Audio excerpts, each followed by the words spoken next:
Hello friend, welcome to my YouTube channel math solution. आज हम mechanical के important लेंगे जो मोस्ट इंपॉर्टेंट है। यहाँ पे हम लोग को देखना है मैकेनिकल में इंपॉर्टेंट कौन सा चैप्टर है। सबसे पहले तो पहले 3 चैप्टर में तो मुझे कुछ भी समझ में नहीं आया कि क्या देना इंपॉर्टेंट, कौन सा इंपॉर्टेंट देना। पहले चैप्टर में ना वीओपी रिपीट कर रहा, ना सी पीआई के केसेस रिपीट कर रहा है। पहले 3 चैप्टर तक मुझे कुछ भी समझ में नहीं आया क्या करना है। पहले 2 में तो बिल्कुल भी नहीं ना। लीनियर डिफरेंशियल इक्वेशन में समझ में आया, सॉरी ऑर्डिनरी डिफरेंशियल इक्वेशन में समझ में आया, ना लैपलास में समझ में आया। तो हम लोग को मैंने तो भी कैसा भी करके इसका इंपॉर्टेंट निकाला हूँ। तो आपको पहले चैप्टर से मैं धीरे धीरे सब समझाऊंगा आपको काम कैसा करना है इसमें मैकेनिकल के अंदर। क्योंकि इसके जो पहले यूनिट के चैप्टर है उसके जो क्वेश्चन पूछता पीआई के वो बहुत वास्ट पूछता है। तो भी हमने कैसा भी करके निकाले हैं, बहुत टाइम देना पड़ा है मैकेनिकल को क्योंकि पहले चैप्टर के इंपॉर्टेंट नहीं निकल रहे थे इसलिए। तो सबसे पहले इसमें पीआई के केसेस वाले क्वेश्चन से, केसेस वाले जिन बच्चों को समझता है उसके लिए। तो ये केसेस है और साथ में है वीओपी। वीओपी में यहाँ माइनस होना, यहाँ पे माइनस होना, यहाँ पे माइनस होना, क्वेश्चन रॉन्ग लिखा हुआ है। ठीक है ना। तो और ये भी रॉन्ग लिखा हुआ है, ये कॉस नहीं है कोसेक होगा, कोसेक एक्स है। बाकी सब सेम। ठीक है ना। तो सबसे इंपॉर्टेंट क्वेश्चन तो ये है इसके अंदर, और ये वाला तीनों भी। ठीक है ना, ये मोस्ट इंपॉर्टेंट में आएगा। अगर वीओपी में अगर आपके पास टाइम कम बचा तो पहले ये करना। ठीक है ना। अगर पहले यूनिट पे काम करना है आपको तो केसेस के क्वेश्चन कर लो ये वाले, और ये वीओपी कर लो। ठीक है ना सर, ये जिन बच्चों की स्कोर करना है वो ये भी करो, जिनको सिर्फ निकलना है तो वो सिर्फ ये केसेस की प्रॉब्लम करना है। और ये इसमें भी इंपॉर्टेंट, सबसे ज्यादा इंपॉर्टेंट है ये वाला क्वेश्चन। उसके बाद में ये आएगा और ये वाला। ये तीन पहले, ये ई रेस टू एक्स है, ऐसा है पावर में ई रेस टू एक्स है। हाँ, थोड़ा सा लिखने की प्रॉब्लम हुई है, मैं समझता हूँ। और ये question e raise to X है, और ये cos e raise to X है। ठीक है ना। तो आप लोग ये 3 क्वेश्चन को इंपॉर्टेंट देखेंगे। इंपॉर्टेंट में भी इंपॉर्टेंट बोला जाता है इसको। ठीक है। अगर आपने केसेस की प्रॉब्लम कर लिए और साथ में ये कर ली वीओपी तो कोई दिक्कत नहीं है बच्चों। केसेस के प्रॉब्लम है, वीओपी के प्रॉब्लम है, इतना भी कर चलता है। जो बच्चों को स्कोर करना है, जिनका कॉची लेजेंडरी में हैंड अच्छा है, तो वो बच्चे इसको कर सकते हैं। जिसका कॉची लेजेंडरी में बहुत ज्यादा हैंड अच्छा है। तो मैंने इंपॉर्टेंट में भी इंपॉर्टेंट दे दिया। अगर कुछ बच्चे को कुछ भी नहीं आता है तो फिर मैंने बोला आपको सीएफ के प्रॉब्लम करने का, और साथ में वीओपी के क्वेश्चंस करना है, वीओपी। फिर आप लोग यहाँ पे ऑप्शन नहीं करेंगे, फिर आप वीओपी के सभी क्वेश्चन करेंगे, 6-7 क्वेश्चन। तो जो बच्चा सिर्फ एक ही टॉपिक करके जा रहा है तो वो बच्चा वीओपी के सभी क्वेश्चन करेंगे और साथ में सीएफ करेगा। 6 क्वेश्चन, 9 मार्क्स मिलते हैं आपको। 9 से 8 मार्क, 6 मार्क का वीओपी, 2 मार्क का सीएफ। या कभी 7 मार्क का वीओपी आता, 2 मार्क का सीएफ आता। तो ये आपके दिमाग में आना चाहिए। जो बच्चा एक ही टॉपिक करके जा रहा तो वो सिर्फ वीओपी और सीएफ करके जाए, फिर वीओपी में ऑप्शन नहीं है आपको। ठीक है। जो बच्चों के केसेस अच्छे हो गए, पीआई के केसेस 6 केसेस है वो, तो फिर वो ये वाले क्वेश्चन सभी करेंगे। ठीक है। अगर इसमें इतना भी कर लिए तो काफी है, ये कर लिए तो सोने पे सुहागा काम हो जाएगा, यानी 100% अटेम्प्ट हो जाएंगे क्वेश्चन। तो ये हो गया आपका पहला यूनिट। ठीक है ना। ये तो पहला यूनिट में अगर आप मेरे और सुनते होंगे तो आप सिर्फ वीओपी के पूरे क्वेश्चन करो और सी ऑफ करो पहले। पहले अगर आपके पास टाइम कम बचा है तो, जिन बच्चे की ऑलरेडी पढ़ाई होते हुए आ रही है वो बच्चे ट्राई करना है इसको। जिन बच्चों का कुछ भी पढ़ाई नहीं हुआ तो वो सिर्फ सीएफ करो और वीओपी करो। ठीक है। और जो इंपॉर्टेंट क्वेश्चन दिया मैंने स्टेपनी के लिए, ये 3 प्रॉब्लम ये कर लीजिए। तो ये हो गया मेरा पहला यूनिट। अब आएगा दूसरा unit, Laplace transform. Laplace transform में भी बहुत डिफिकल्ट गया आपको इंपॉर्टेंट निकालने में, बहुत ज्यादा डिफिकल्ट गया। लेकिन हमने कैसे तरह इंपॉर्टेंट निकाल लिया, आपके टाइम लगा और निकाल लिए, कोई दिक्कत नहीं है। तो ये हो गया टाइप के क्वेश्चन, ये कर लेना और ये कर लेना। ठीक है। तो ये आपको अगर साथ में करते हैं तो कोई प्रॉब्लम नहीं, अगर ये करेंगे तो फिर आपको ये करना पड़ेगा। ठीक है। ये कंपलसरी पार्ट है। अगर आपको 8-10 मार्क लेना है तो 10 मार्क लेना है तो पहले 5 क्वेश्चन इसके कर लो, और साथ में ये कॉन्वोल्यूशन थ्योरम। अगर आपको कंप्लीट मार्क लेना है तो ये सब क्वेश्चन करना है। 14 मार्क्स लेना है अगर आपको तो ये कंप्लीट क्वेश्चन करना पड़ेगा। सिर्फ आपको 5 ही मार्क लेना है तो कॉन्वोल्यूशन थ्योरम करो। क्या करो? Convolution theorem. कॉन्वोल्यूशन थ्योरम में 1-2 क्वेश्चन और ऐड कर लेना आपने, आपके उसमें से देखकर। ठीक है। और ये टाइप के क्वेश्चन है, ये टाइप के। और उससे आगे 0 से इंफिनिटी। और अगर टाइम कम बचा तो आप 0 से इंफिनिटी करो और साथ में कॉन्वोल्यूशन करो। जिन बच्चों के पास कुछ भी टाइम नहीं है, जिनको 10 मार्क लेना है तो बता दिया मैंने, ये क्वेश्चन और ये क्वेश्चन साथ में करो तो 10 मार्क मिल जाते हैं। ठीक है। 10 के पीछे भागना है तो ऐसा कर सकते। टोटल मार्क होना तो ये फॉर इम्पोर्टेंट, इंपॉर्टेंट में भी इंपॉर्टेंट। ठीक है। तो जीरो से इन्फिनिटी अलग, जिसको 4 या 5 ही मार्क लेना है वो सिर्फ जीरो से इन्फिनिटी की 5 प्रॉब्लम करो, एक और क्वेश्चन ऐड कर लेना इसमें। तो ये आपको आना चाहिए, ये ज्यादा इंपॉर्टेंट है ये वाला। ठीक है ना, इसमें सबसे ज्यादा इंपॉर्टेंट क्वेश्चन ये है, ये वाला, ये और ये सेम ही है। ठीक है ना, ये अलग है शायद, ये मोस्ट इंपॉर्टेंट में आएगा, ये वाले तीनों भी मोस्ट इंपॉर्टेंट में आएंगे। इधर से सर कौन सा क्वेश्चन मोस्ट इंपॉर्टेंट में आएगा, ये वाले। और ये एप्लीकेशन, ये दो में से एक कर लेना क्वेश्चन, ये दो ही क्वेश्चन है, ये तीन में लिख लिया मैडम ने, शायद तीन है, ये तीन में से तीनों भी है क्वेश्चन। ठीक है, ये तीनों भी कर लिए फिर तो आपके आउट ऑफ मार्क्स मिलते हैं ऐसा 14 मार्क्स में। तो ये तो हो गया आपका लैपलास ट्रांसफॉर्म। ठीक है, लैपलास भी है, लैपलास इनवर्स है, एप्लीकेशन ऑफ लैपलास ट्रांसफॉर्म है, बहुत बड़ा टॉपिक है। अगर आपको 14 मार्क्स कवर करना है तो फिर आपको सब करना पड़ेगा। ठीक है, फिर मैंने आपको मार्क भी बताया, कोई एक टॉपिक जैसा आपने, मैं क्वेश्चन ऐसा लिखाया कि आपने ये पूरा एक टॉपिक भी कवर करे तो एक क्वेश्चन अटेम्प्ट हो जाएगा। यहाँ से एक टॉपिक कवर करे एक क्वेश्चन अटेम्प्ट हो जाएगा, यहाँ से एक क्वेश्चन, एक टॉपिक करे एक क्वेश्चन अटेम्प्ट हो जाएगा। ठीक है, और यहाँ से तीनों क्वेश्चन करे तो एक क्वेश्चन अटेम्प्ट हो जाएगा। समझे आप? तो ये एप्लीकेशन ऑफ लैपलास ट्रांसफॉर्म है, इतना बड़ा चैप्टर है। जो सीएस ब्रांच को 2 यूनिट है वो आपको 1 यूनिट है। आपका पहला यूनिट के भी क्वेश्चन बहुत ज्यादा डिफिकल्ट आते हैं केसेस के, तो इसलिए आप पहला दूसरा तो थोड़ा सा आप टाइम बचा के ही करना, पूरा टाइम इसको मत दो पहले और दूसरे यूनिट को, क्योंकि आगे है आपके लिए पासिंग मटेरियल। तो ध्यान रखना है सबको, जिन बच्चों की नहीं हुई हुई है पढ़ाई, कुछ भी नहीं पढ़ाई हुई हुई है, तो वो ऐसा काम करेंगे, जितना हो रहा है एक एक दो दो टॉपिक करके आगे बढ़ो जल्दी, क्योंकि लास्ट वाले चैप्टर से आपको पढ़ना है पूरा पूरा। ठीक है, आगे बढ़ेंगे। अब हम लोग क्या करेंगे बेटा, देखना नेक्स्ट स्लाइड। नेक्स्ट स्लाइड कौन सी है? हाँ, पार्शल। अब यहाँ पे भी देखो, पार्शल के ये पूरे क्वेश्चन करना है आपको, और इसमें एक एक क्वेश्चन कोई भी करो, एक क्वेश्चन भी करे तो आ जाता है, इतने सारे क्वेश्चन दे ही दिया मैंने पीवाईक्यू में आए हुए थे। तो आप क्या करना है, हाँ, सेकेंडरी पैराबोला का क्वेश्चन कर लेना है आपको, और एक आपको करना है स्ट्रेट लाइन का, और एक कोरिलेशन कोएफिशिएंट का, ये तो कर लेना स्टैटिस्टिक्स, इसमें कोई मैं इंपॉर्टेंट दे नहीं सकता। ठीक है ना, एक एक क्वेश्चन सबके भी कर लिए, एक लाइन ऑफ रिग्रेशन के ये 4 प्रॉब्लम कर लिए तो ऑटोमेटिक सब क्वेश्चन आ जाते हैं आपको। ठीक है ना, क्योंकि इसमें है 3 चैप्टर, जो दूसरे ब्रांच को 3 चैप्टर अलग अलग है, वो आपको एक ही चैप्टर में आया है। एक partial derivative, partial differential equation, statistic, साथ में प्रोबेबिलिटी। अब आपको करना है ये, लेकिन आसान है। अगर आपको पार्शियल के भी कोई हार्ड टॉपिक नहीं पूछे हुए क्वेश्चन, जैसा पूरा डीप में नहीं पूछा हुआ है पार्शियल, लेकिन तीनों के अलग अलग टॉपिक, तो पार्शियल के भी पहले 4 टाइप के क्वेश्चन है। अगर आप वीडियो जाके देखेंगे मेरे, लाइव के भी देख लिया आपने, पहले 4 टाइप के भी देख लिए तो पहला क्वेश्चन अटेम्प्ट हो जाता है इसमें से। और फिर बाद में स्टैटिस्टिक पूरा देखना है, और प्रोबेबिलिटी भी पूरा देखना है, क्योंकि टाइम की कमी के कारण हम पूरे क्वेश्चन लिख नहीं पाए प्रोबेबिलिटी के। तो जो भी 2-3 क्वेश्चन लिखे वो बीडी के पूरे क्वेश्चन, बीडी के 5 क्वेश्चन है, और पीडी के 5 क्वेश्चन है। ये किसके सर, किसके? प्रोबेबिलिटी के। बीडी और PD means once binomial distribution and Poisson distribution. तो ये आपको ध्यान में रखना है बच्चों, ये चैप्टर में।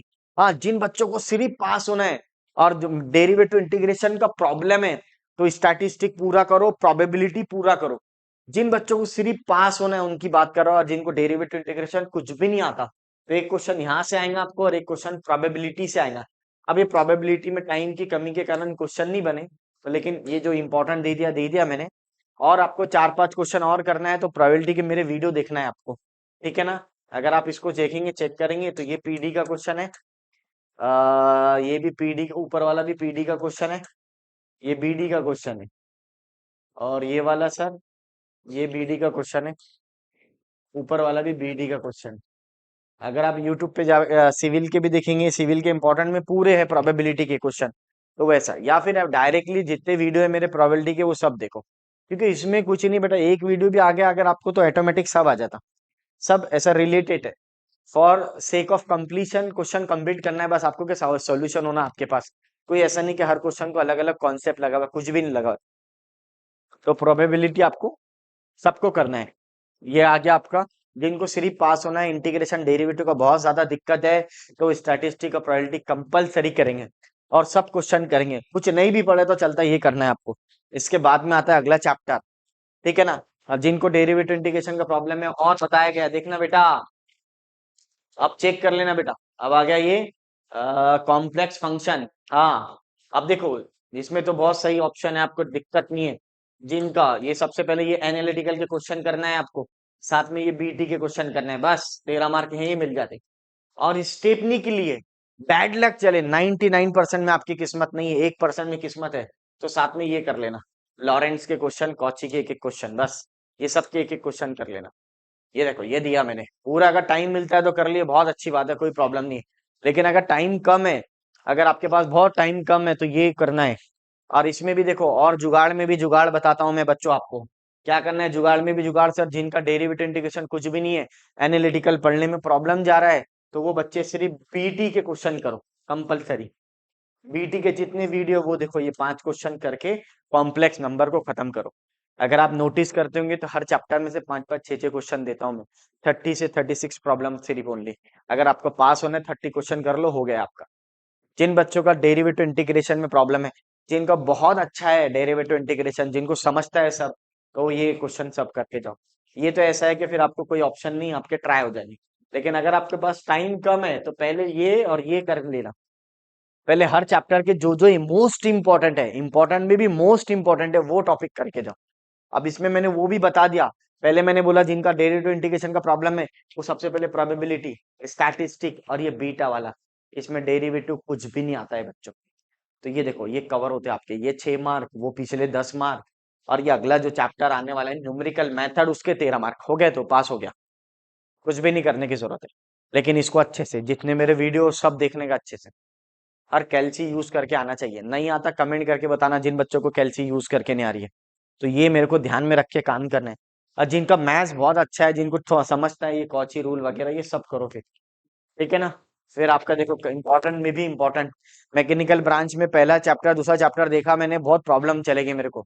अरे यार मैं बोला क्या देना बच्चों को, तो फिर आगे बढ़ा मैं, तो जब समझ में आया मेरे को, क्योंकि लास्ट ईयर जो वीडियो था, वो एक वीडियो में ऑल ब्रांच का एक ही वीडियो बनाए थे अपन ने, इस बार अपन ने अलग अलग बनाए और बच्चों को आसान कर दिए।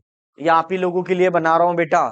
अब बच्चों के बहुत सारे कमेंट आ रहे, सर ईएक्सटीसी के बनाओ, ईएक्सटीसी के, अब आपकी बारी है बेटा ईएक्सटीसी के, क्योंकि हम उन लोग को टाइम लगता है, पहले मेरे को रिसर्च करना पड़ता है, रिसर्च करने में एक पेपर को कम से कम 6 घंटे जाते हैं बच्चों। अब मुझे बताओ, मेरे ऑफलाइन क्लासेस है, वो छोड़कर मैं आपके लिए काम कर रहा हूँ, समझो बात को। आपका काम है सब तक ये वीडियो पहुंचाने का, क्योंकि ये अगर आप जितने बच्चे हैं जो भी ब्रांच के हैं, सब तक नहीं पहुंचेंगे तो कहाँ तक, क्योंकि 6 घंटे लगते हैं बेटा। ऑफलाइन मेरे क्लासेस 8 से 10 घंटे है डेली के, उसमें मैं 6 घंटे में से दो दिन में बनाता हूँ एक वीडियो इंपॉर्टेंट का, देखे होंगे आपने, तो 3 3 घंटे डेली निकालता हूँ। फिर उसके बाद इसको टाइपिंग के लिए दिया जाता है। ये टीम वर्क है बेटा, ये 2 3 लोगों से मिलकर आपका काम कंप्लीट होता है, तो इसलिए इतना टाइम लगा है। ये ईएक्सटीसी वाले बोल रहे सर अभी तक वीडियो नहीं आया, वीडियो नहीं आया, आएगा बेटा, अब तुम्हारी बारी है, कोई प्रॉब्लम नहीं। हमको तो आपके कमेंट से मालूम पड़ा ना, ये ब्रांच है, इतने बच्चे हैं, इसके इतने बच्चे हैं। तो जितने भी आपके जो फ्रेंड है, सब तक वीडियो जाने को ना, क्योंकि बहुत मेहनत से बन रहा है बेटा वीडियो, ये ध्यान रखना। ऐसा नहीं है कि आप सर के पास अब कल है, कल और बना देंगे सर, ऐसा नहीं रहता बेटा। एक चैप्टर को 1 घंटा लगता रिसर्च को, पूरे पीवाईक्यूज ढूंढना पड़ता, ये नहीं आ सकता, ये पूछ सकता, ये नहीं आ सकता, ये पूछ सकता। ये पूरी मेहनत के बाद में एक इम्पोर्टेंट का वीडियो बनता है। फिर सिलेबस तो भी है, सिलेबस याद है मेरे को, सिलेबस का कोई प्रॉब्लम नहीं है, बट सिलेबस में बिगर पढ़े मैं पढ़ा देता हूँ। इंपॉर्टेंट बहुत रिसर्च करके निकाला जाता है, ऐसा नहीं रहता है बेटा। और यूट्यूब पे डाल रहे हैं हम लोग, तो आपके लिए बहुत मेहनत कर रहे हैं, यानी एक्स्ट्रा टाइम, यानी रात में हमको जाग के बनाना पड़ता है सब। तो भी इतने सारे बच्चों को मेरा वीडियो नहीं गया, मुझे ये बहुत सारा अफसोस है ये बात का, कि बहुत सारे बच्चों को वीडियो नहीं मिला। मुझे मैसेज आता सर अब मुझे पता चला वीडियो का। आप शेयर में कंजूसी मत करो, शेयर करने में क्या करो, आप कंजूसी मत करो बेटा। जितने भी अपनी ब्रांच के लोग हैं, सब तक आपका वीडियो, मेरा वीडियो पहुंचना चाहिए। अब ये सब कंटेंट अवेलेबल है यूट्यूब पर, वैसे ही पेपर निकलता है अगर आप ध्यान देते हैं तो ये सभी को बोल रहा हूँ मैं, जितने भी ब्रांच के हैं, सभी ब्रांच वाले हैं बच्चे हैं, तो ध्यान रखना है। अब ये देखो, इसमें मैंने और जुगाड़ में भी जुगाड़ बता दिया तुम्हारे को, जिनके पास टाइम कम है ये कर लो, जिनको समझता। स्टेपनी के लिए एक प्रॉब्लम ये करके चल जाना, स्टेपनी के लिए देखो यहाँ पे एक क्वेश्चन की चूक गया, एक क्वेश्चन ये वाला, हाँ ये वाला, एक क्वेश्चन ये वाला ध्यान में रखना। अब आएगा नेक्स्ट, इसमें तो वो 5 टॉपिक कंपलसरी कंपलसरी है। Newton Raphson method, regula falsi method, Gauss Seidel method, Runge Kutta Picard's. Gauss Seidel आना बाकी है, बाकी सब यूट्यूब पर आ गए। अब आपका गॉस सैडल शुरू हो जाएगा बस, बाकी सब यूट्यूब पर अवेलेबल आ गया बेटा। ठीक है ना। आप ध्यान रखना, एक दो दिन में ये भी आना शुरू हो जाएंगे। तो न्यूटन रेफसन कंपलसरी है। अगर आपको न्यूटन रेफसन हार जाता है तो सबसे पहले ये करो, करना न्यूटन रेफसन भी है, पहले रंज कुट्टा करो, रंज कुट्टा रेगुलर फालसी करो, रंज कुट्टा पिकार्ड्स, ये तीन करो पहले, लास्ट में न्यूटन रेफसन करना। ये करना तो है, न्यूटन रेफसन कंपलसरी एक क्वेश्चन आता, रंज कुट्टा का कंपलसरी क्वेश्चन आता। ठीक है ना। अगर आपको और टाइम कम बचा है तो पहले न्यूटन रेफसन, रेगुलर फालसी, रंज कुट्टा, ये तीन मेथड तो कंपलसरी करना है। ठीक है ना। गॉस सैडल भी इंपॉर्टेंट ही है, लेकिन ये मैंने 10 में से 5 कर दिया, वैसे 10 में है ये। यूलर्स मेथड है, मॉडिफाई यूलर्स मेथड है, रिलैक्सेशन मेथड है, क्रॉस मेथड है, ये तो डाल भी नहीं रहे हम आपको। 10 में से मैंने 5 मेथड कर लिया। कितनी मेथड कर लिया? 5 मेथड, ये याद रखना। अब आ गया नेक्स्ट। नेक्स्ट कौन था बेटा? हाँ, वेक्टर। अब ये देखो, थोड़ा सा टाइम की देखो, मैं बोला ना आपको आसान नहीं है बेटा, ये टाइप राइटर को भी पूरा लिखना पड़ता है। एक एक दिन में 3 यूनिट ही होता है जो टाइप राइटर रहता है। अब कल किसी कारण इमरजेंसी के कारण टाइप राइटर को जाना पड़ा, ये वेक्टर का छोड़ के चले गए। ये देखो मैंने मेरे हाथ से लिखा अभी। अब इसमें थोड़ा प्रॉब्लम जा रहा हूँ आपको, तो मैं आपको क्लियर कर देता हूँ कि डायरेक्शनल डेरिवेटिव के 5 क्वेश्चन है। एक ये है, ये है, ये है, ये है और ये वाला है। ये सब डायरेक्शनल डेरिवेटिव के क्वेश्चन कंपलसरी करके जाना है तो जाना है। आ जाओ, ये वाला। अगर आप मेरे वीडियो देखेंगे तो मैं खुद बताता हूँ लाइव के अंदर कौन सा इंपॉर्टेंट टॉपिक है कौन सा नहीं, और साथ में ये। अब हाँ, अगर आपको 13 मार्क लेना है शॉर्टकट में, तो आप क्या करना, कर्ल और डाइवर्जन के प्रॉब्लम कर लेना, और कुछ क्वेश्चन वो R bar is equal to इस तरह के प्रॉब्लम है मेरे पास, आर बार, या R bar is equal to X I Y J Z के वाले प्रॉब्लम, ये प्रूफ वाले, ऐसे प्रूफ वाले क्वेश्चन है यूट्यूब पर, वो जाके देखना बेटा। ये वाला, ये एक क्वेश्चन है, बहुत बड़ा है, लाइव के अंदर दिख जाएंगे आपको। आओ, वेक्टर के लिए कुछ भी मत करो, सबसे पहले लाइव लेक्चर देख लो, 6-7 लेक्चर है बस, ज्यादा नहीं है। आज ही आप, हाँ, आज ही आप देखना शुरू कर दो वेक्टर को। और हाँ, एक और बात सुन लो, पढ़ाई आपकी मैकेनिकल की वेक्टर से शुरू करो। अगर आपका डेरिवेटिव वगैरह अच्छा है तो, जिनको डेरिवेटिव ऑफ एक्स भी नहीं आता, साइन एक्स भी नहीं आता, तो न्यूमेरिकल मेथड से शुरू करना।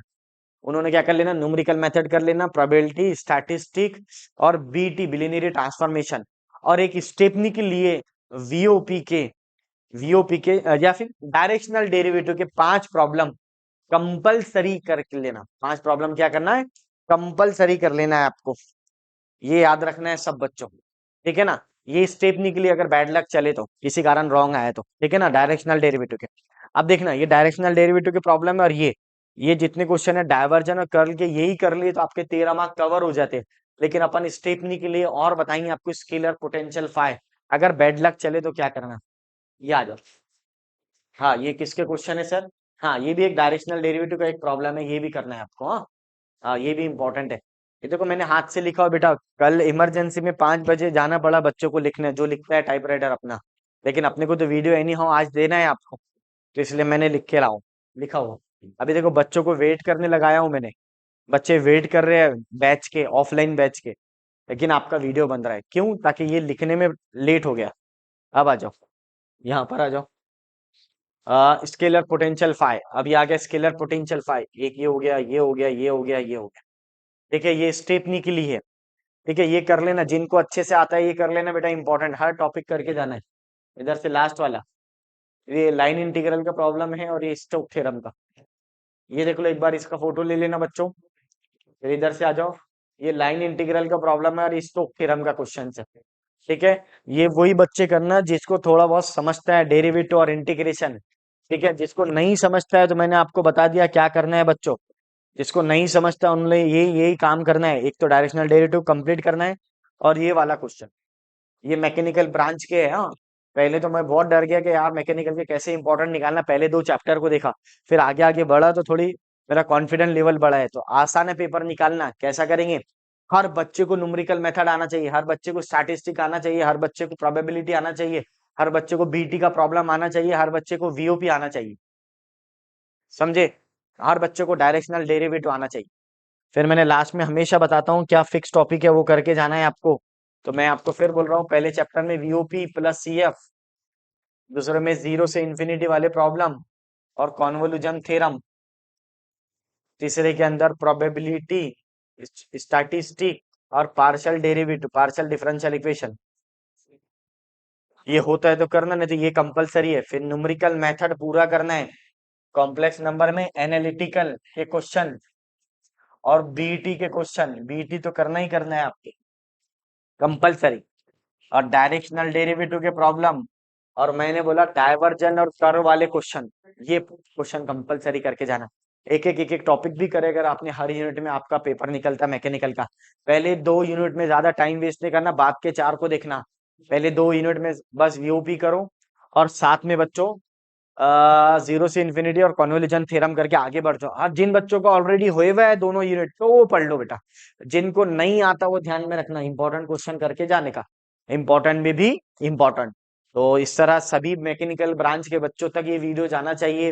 वीडियो में बहुत कंजूसी कर रहे हैं, बहुत कम व्यू आ रहे हैं, इतने कम बच्चे हैं कि आप खुद बोलो अमरावती यूनिवर्सिटी में बेटा, तो आपके हर ब्रांच के हर कॉलेज में जाना चाहिए। जितने भी कॉलेजेस है अमरावती यूनिवर्सिटी में, सब तक ये वीडियो पहुंचना चाहिए।